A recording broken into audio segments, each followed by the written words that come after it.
intelligente. Allora, l'egoismo è un fattore naturale, ma può essere positivo se usato in maniera intelligente.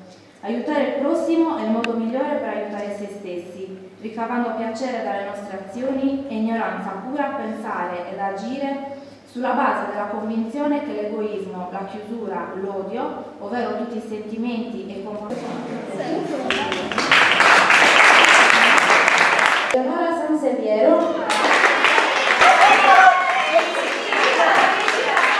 Visto che ci sono tanti ragazzi che hanno partecipato, ci hanno messo tanti impegni e poi alla fine non hanno avuto il premio, comunque quella targa, il premio c'è lo stesso, nel senso che noi abbiamo apprezzato tantissimo il lavoro che avete fatto. Guardate che avete fatto un lavoro, uno sforzo che noi abbiamo apprezzato tantissimo. La cosa che ci è piaciuta molto è stata la collaborazione tra i vari compagni di classe. Io vorrei dire una cosa, io ho dato 10 a tutti e quindi complimenti a tutti. Anch'io devo veramente complimentarmi con i ragazzi che hanno fatto un lavoro eccezionale su tutti i campi, no? I video bellissimi, le foto, i testi, disegni bellissimi.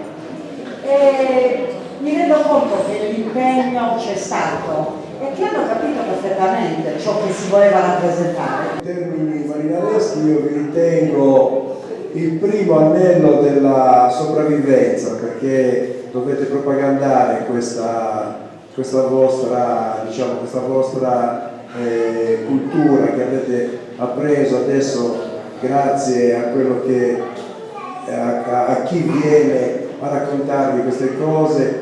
E mi ricordo quando ero piccolino, quando si andava alla domenica la mamma faceva i ravioli e si portava l'assaggio alla nonna, alla zia e si incrociavano tutti i miei compagnetti che avevano il cosiddetto fangotti, ed era un piatto avvolto a un tovagliolo. Non so, qualcuno si ricorda, io sono anziano, sono un neonato di dinosauro, perciò io vi ritengo veramente il primo anello della sopravvivenza.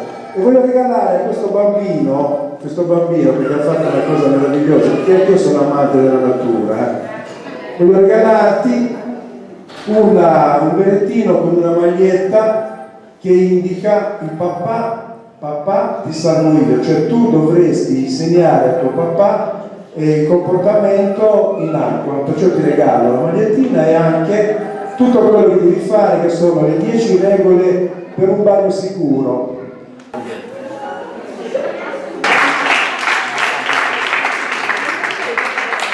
Questa è la divisa che noi diamo ai nostri bambini ed è papà ti salvo io. I bambini che sanno tutto quello che un bambino o un grande deve fare in certe situazioni di mare, con correnti che vanno a largo, con venti che vengono verso riva, con le correnti di ritorno. E questo è il nostro simbolo del salvamento che lo diamo all'associazione, che in dialetto pianofortino, io non so pronunciarlo, e posso dire aggiuttime che t'aggiutti, aiutami che io ti aiuto.